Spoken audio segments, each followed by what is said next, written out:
나는 오직 한 분 계신 줄을 알지어다. 주전능왕 내 하나님, 흙으로 우리 빚었네. 양대같이 방황할 때 안전하게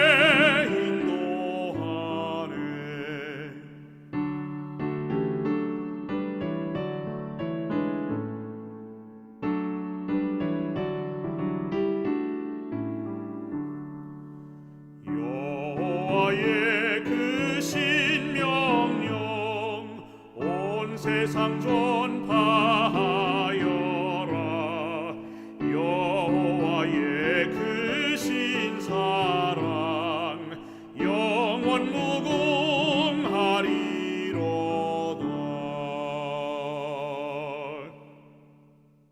하나님 아버지, 지난 한 주간도 하나님을 의지하며 살고 있는 성도들을 지켜주셔서 감사합니다. 이제는 감사하는 마음으로 주님의 가정 제단 앞에 모여있는 성도들을 기억하여 주셔서 말씀으로 축복해 주시고 성전을 사모하는 간절한 마음으로 예배드리게 하여 주시옵소서. 주님 홀로 영광 받아 주셨기를 예수님의 이름으로 기도드립니다. 아멘. 가정별 헌금 시간입니다. 오늘은 2020년 4월 25일 안식일입니다. 오늘 주시는 권면의 말씀은 요한복음 6장 27절입니다. 썩을 양식을 위하여 일하지 말고 영생하도록 있는 양식을 위하여 하라. 이 양식은 인자가 너희에게 주리니 인자는 아버지 하나님께서 인치신 자니라. 11금과 각종 헌금을 드려주시기 바랍니다.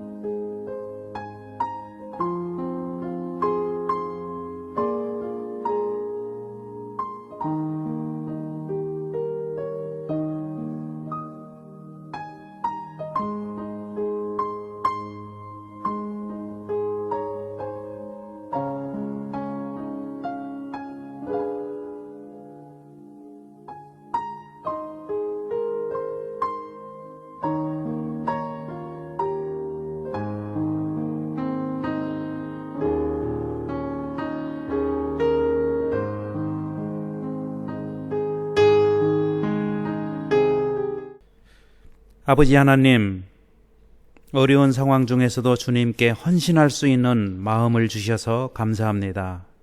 믿는 성도들의 가정은 재물의 축복의 양보다 하나님께서 우리와 함께 하심을 더욱 소중하게 생각하는 백성들의 가정입니다. 성도들을 잘 지켜주신 것처럼 재물도 지켜주시고 더하여지는 또 다른 축복까지 경험하게 하여 주시옵소서. 예수님의 이름으로 간절히 기도드립니다. 아멘.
안녕하세요. 이문동 하늘가족 여러분. 오늘 이 시간에는 하늘 호수 가운데 사는 겸손한 사람들이라는 제목으로 말씀을 전하도록 하겠습니다. 먼저 한 가지 질문을 드리겠습니다. 애굽에 내린 10재앙과 지구 종말의 때에 내리는 7재앙 중 공통적으로 적용되는 재앙이 무엇이 있을까요? 3가지인데요. 피재앙과 암흑재앙과 우박재앙입니다. 오늘 이 시간에는 우박재앙을 중심으로 왜 믿는 성도들이 더욱 겸손하게 살아야 하는지 그 이유를 생각해 보도록 하겠습니다. 먼저 애굽에 내린 우박재앙입니다. 출애굽기 9장 18절, 내일 이맘때면 내가 무거운 우박을 내리리니 애굽 나라가 세워진 그 날로부터 지금까지 그와 같은 일이 없었더라.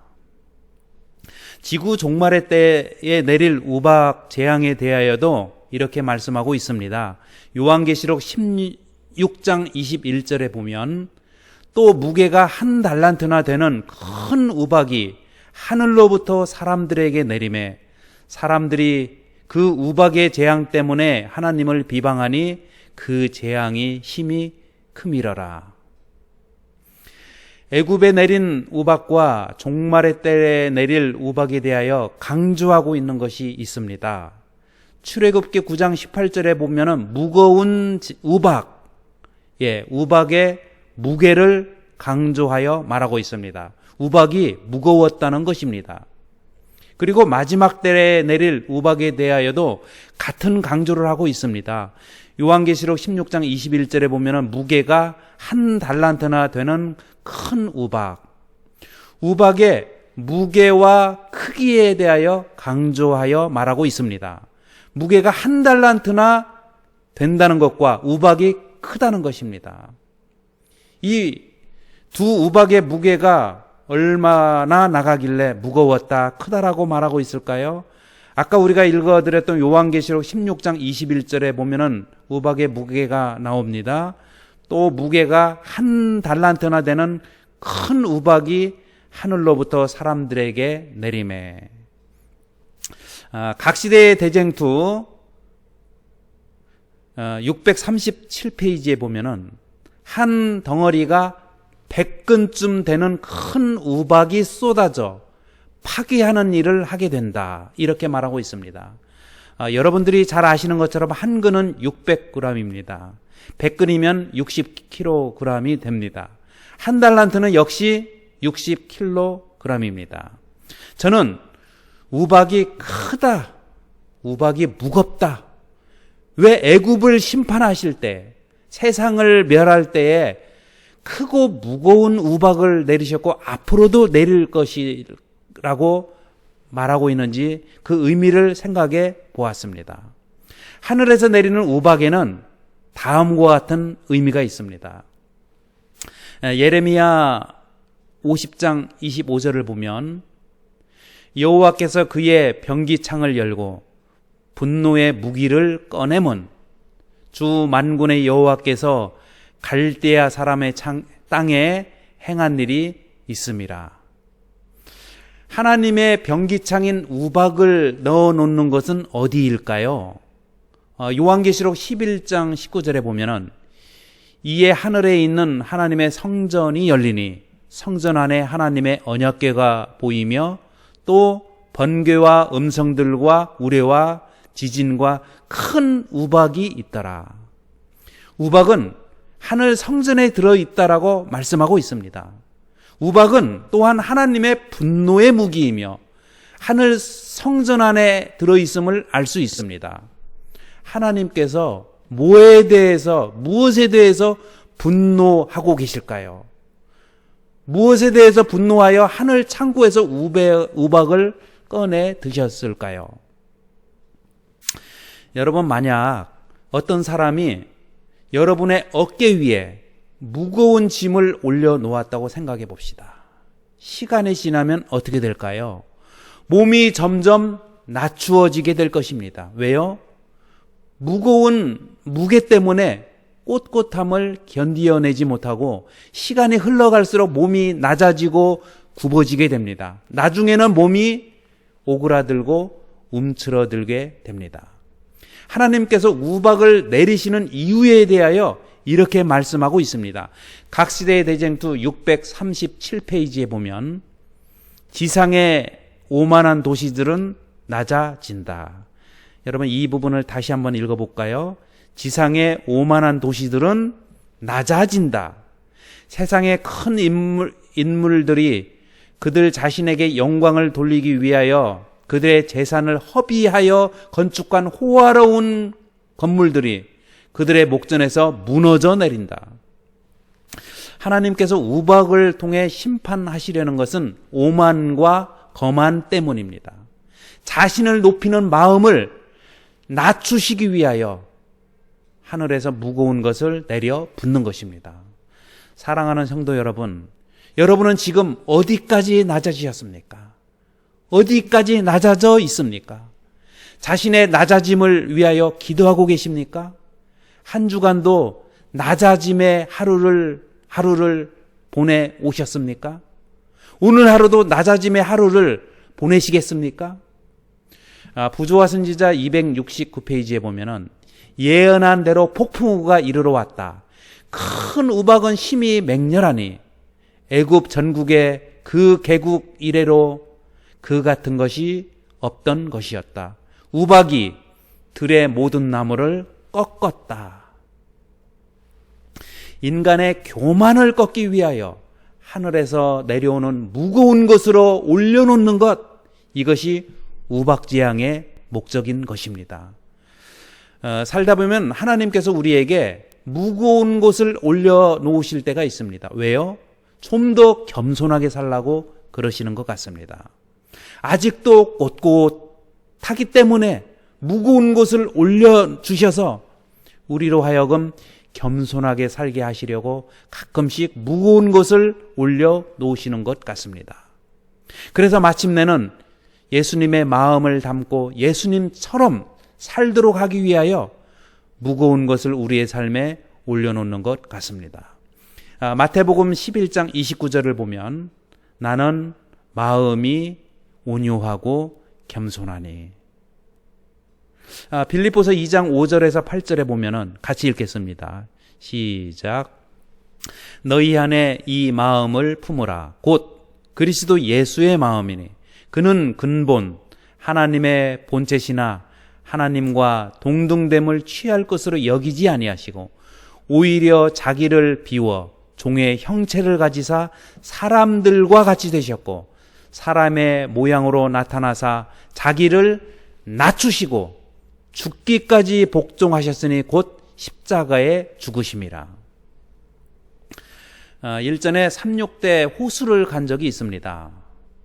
고요한 호수의 물속을 들여다보면서 한 가지 사실을 깨닫게 되었습니다. 호수 속에서 비춰지는 세상은 호수 바깥 세상과는 정반대라는 것입니다. 호수 주위에는 큰 나무들이 있었고 작은 나무들도 있었습니다. 그런데 가장 높은 나무가 호수 속에서는 가장 낮게 반영되는 것을 알게 되었습니다. 반대로 가장 낮은 나무와 숲들이 호수에서는 가장 높은 곳에 위치해 있음을 알게 되었습니다. 높은 나무이면 높은 나무일수록 더 낮게 비춰지게 되는 것입니다.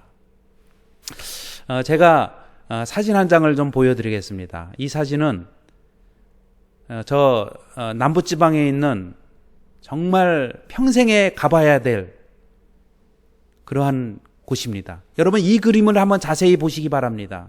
가장 높은 곳에 있는 그 나무는 호수 가운데에서는 가장 낮은 곳에 반대로 위치해 있는 것입니다. 이와 마찬가지로 이 세상에서 가장 높은 것이 하늘에서는 가장 낮은 것이 될 것입니다. 이 사실을 깨닫고 나니 굳이 이 세상에서 높아지고 싶은 마음이 조금은 사라지게 되었습니다.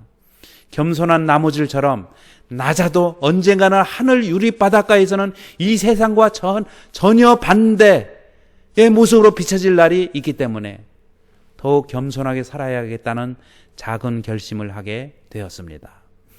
빌립보서 2장 8절과 9절의 말씀을 보면 사람의 모양으로 나타나사 자기를 낮추시고 죽기까지 복종하셨으니 곧 십자가에 죽으심이라. 그러므로 하나님이 그를 지극히 높여 모든 이름 위에. 예수님께서는 지상에서 십자가라고 하는 가장 낮은 곳에 스스로 자신을 두셨습니다. 그런데 하늘로 승천하시니 하늘 유리 바닷가에 비춰진 예수님의 모습은 하나님이 그를 지극히 높여 모든 이름 위에, 이 모습이 지상에서 가장 겸손하셨던 예수님의 또 다른 하늘 모습이 된 것입니다. 요한계시록 21장 21절에 보면은 성의 길은 맑은 유리 같은 정금이더라. 여러분 한번 생각해 보십시오. 금은 이 세상에서 가장 높은 곳에 있지 않습니까? 가장 값어치가 있지 않습니까? 가장 높은 곳에 금을 두지 않습니까? 그런데 하늘에서는 금으로 길 바닥을 포장하고 가장 낮은 곳에 이 금이 깔리게 됨을 요한이 보았다는 것을 잊지 않는 성도들이 되시기를 간절히 바랍니다. 영국의 극작가 제임스 M. 베리가 겸손에 대하여 이렇게 말했습니다. 인생은 겸손에 대한 오랜 수업이다. 다시 한번 읽어볼까요? 시작. 인생은 겸손에 대한 오랜 수업이다. 인생 자체가 수업이라고 하는 것입니다. 겸손을 배우는 수업이라는 것입니다. 그만큼 겸손을 터득하는 데는 오랜 시간이 걸리고 또 많은 것들을 잃고 난 후에야 겸손을 얻게 되는 경우가 많다라는 것입니다. 수업을 오래 들으면 들을수록 수강료가 그만큼 많이 들어가는 것 아니겠습니까? 겸손의 삶이 쉽게 우리의 몸에 배어 있는 것이 아닌 것 같습니다. 오랜 수업, 어찌 보면 평생의 수업을 걸쳐 얻게 되는 것이 겸손인 것 같습니다. 어떤 사람은 평생 수업을 가져도 겸손을 터득하지 못하고 생을 마감하는 경우도 있는 것 같습니다. 겸손의 마음은 빨리 터득하면 할수록 좋은 것 같습니다. 그리스도인의 마음과 품성과 인격 572페이지에 보면 황폐시키는 우박인가 사랑의 씨앗인가. 어떤 사람들은 하나님과 매일 교통을 한 후에 그리스도의 온유함으로 옷 입고 나온다. 그들의 말은 그 앞에서 모든 것을 부수어 황폐시키는 우박과 같지 않으며 그들의 입술에서 향기롭게 나온다. 그것들은 사랑과 친절의 씨앗들을 그들이 가는 길을 따라서 흩어 뿌리되 이 모든 것을 무의식적으로 한다. 이는 그리스도께서 그들의 심령 속에 사시기 때문이다. 그들의 영향력은 눈에 보이는 것보다 더 크다. 어느 나라의 정원을 무척 아끼고 사랑하는 왕이 있었습니다. 이 왕은 정원에 있는 모든 나무, 풀 하나하나를 정성으로 가꾸었습니다. 그러던 어느 날 왕이 아침에 정원을 나가보니 모든 나무들이 시들어 있는 것이었습니다. 왕은 문 앞에 서 있는 떡갈나무에게 그 이유를 물었습니다. 떡갈나무야, 무슨 일이 있었니? 도대체 왜 다들 시들어 있지? 떡갈나무가 말합니다. 나무들이 서로 자기가 다른 나무보다 못하다고 실망하고 있어요. 소나무는 자신이 포도나무처럼 열매를 맺지 못한다고, 포도나무는 복숭아나무처럼 똑바로 서서 열매를 맺지 못하고 있다고 낙담하고 있습니다.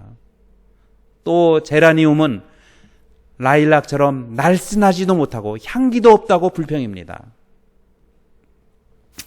그런데 모두 시들어 있는 중에도 유독 생기 있고 아름다운 꽃이 하나 있었습니다. 그 꽃은 바로 펜지였습니다. 여러분이 지금 보시는 이 꽃이 펜지입니다. 왕은 그 펜지꽃에게 물었습니다. 펜지야, 다들 슬픔 속에서 시들어가고 있는데 너는 작은 꽃이지만 꿋꿋하게 자라는 것을 보니 짐의 마음이 매우 기쁘구나. 펜지가 말합니다. 네, 고맙습니다. 저는 원래 볼품이 없는 꽃이잖아요. 하지만 왕께서 떡갈나무나 소나무나 복숭아나무 혹은 라일락만을 원하셨다면 저를 뽑아버리고 저 대신 그들을 심었을 것이라는 것을 알아요. 왕께서 저를 심으신 것은 저를 보시고 마음의 평화를 느끼기 위함이라는 것도 알지요.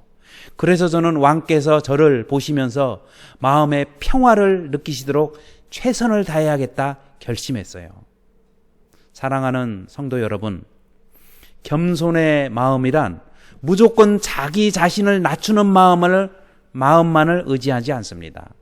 현재의 모습 가운데서 최선을 다해 좋은 모습과 좋은 마음을 지니는 것이 겸손의 마음임을 기억하시는 성도들이 되시기를 간절히 바랍니다. 펜지꽃은 참 겸손한 꽃이었습니다. 그 이유는 정원의 주인 되신 왕께 대한 확신이 있었기 때문입니다. 왕께서 그들만을 원했고 저를 원하지 않았다면 저를 뽑아버리고 저 대신 그들을 심었을 것입니다. 하나님께서 오늘 저와 여러분을 정원에서 뽑지 않고 심어 놓으신 이유는 비록 보잘것없어 보일지 몰라도 하늘 왕께서 우리를 원하고 있기 때문입니다.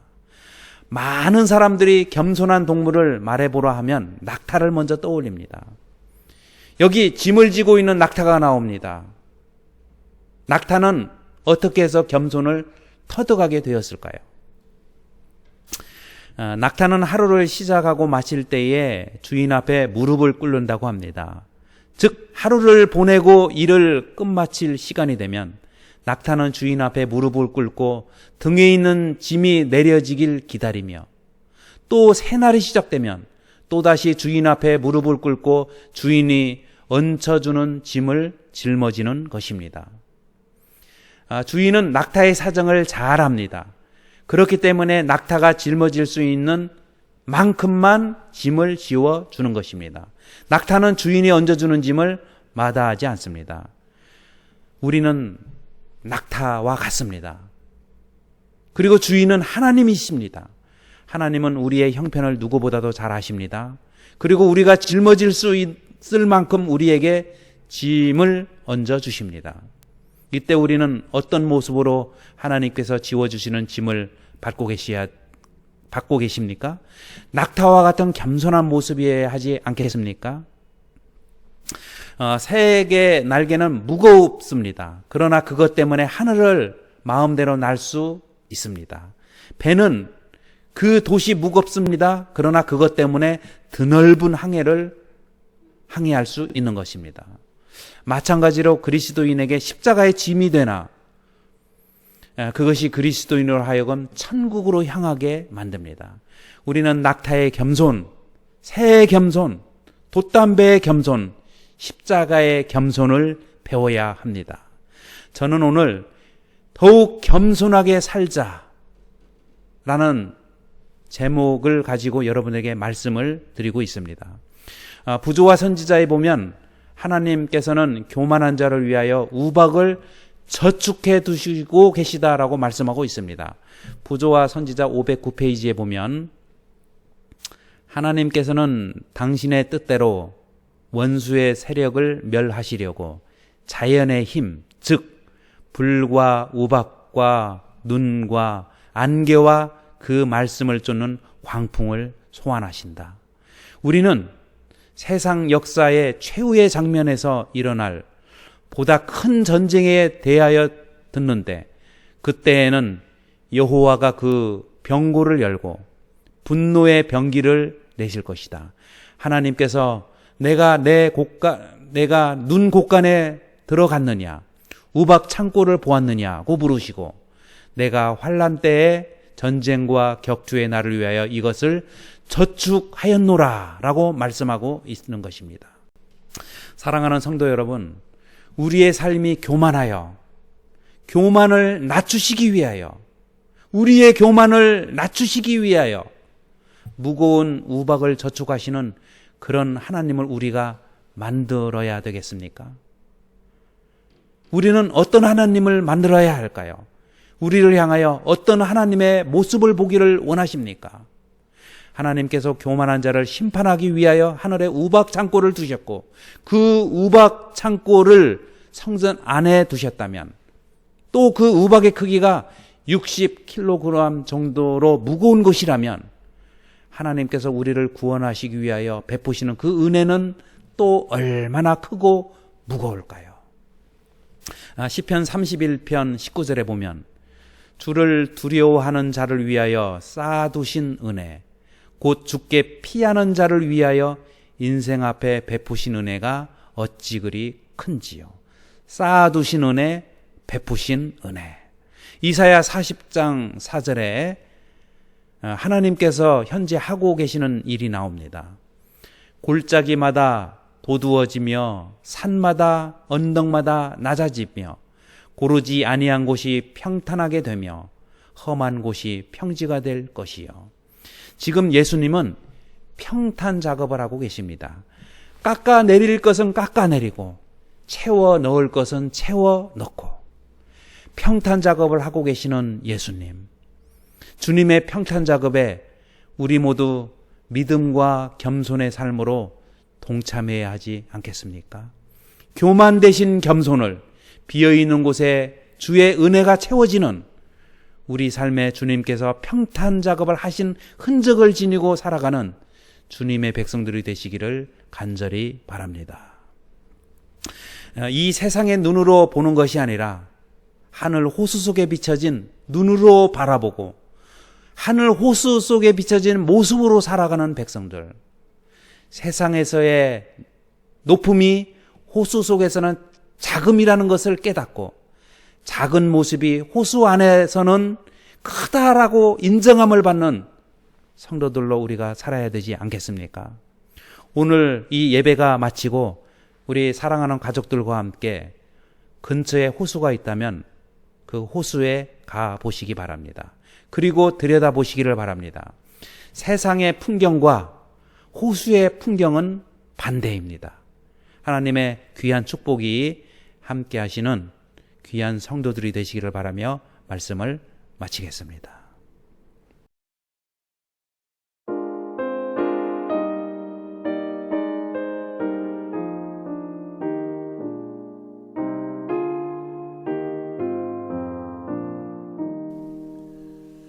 겸손히 주를 섬길 때 괴로운 일이 많으나 구주여 내게 힘주사 잘 감당하게 하옵소서.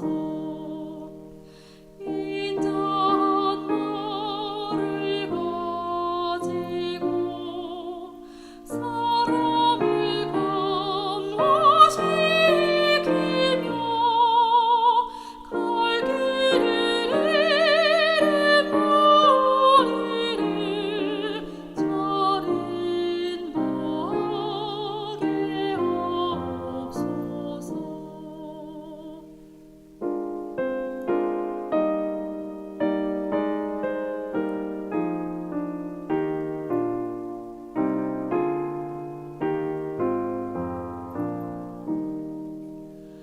장래의 영광 보이사 소망이 되게 하시며 구주와 함께 살면서 참 평강 얻게 하옵소서.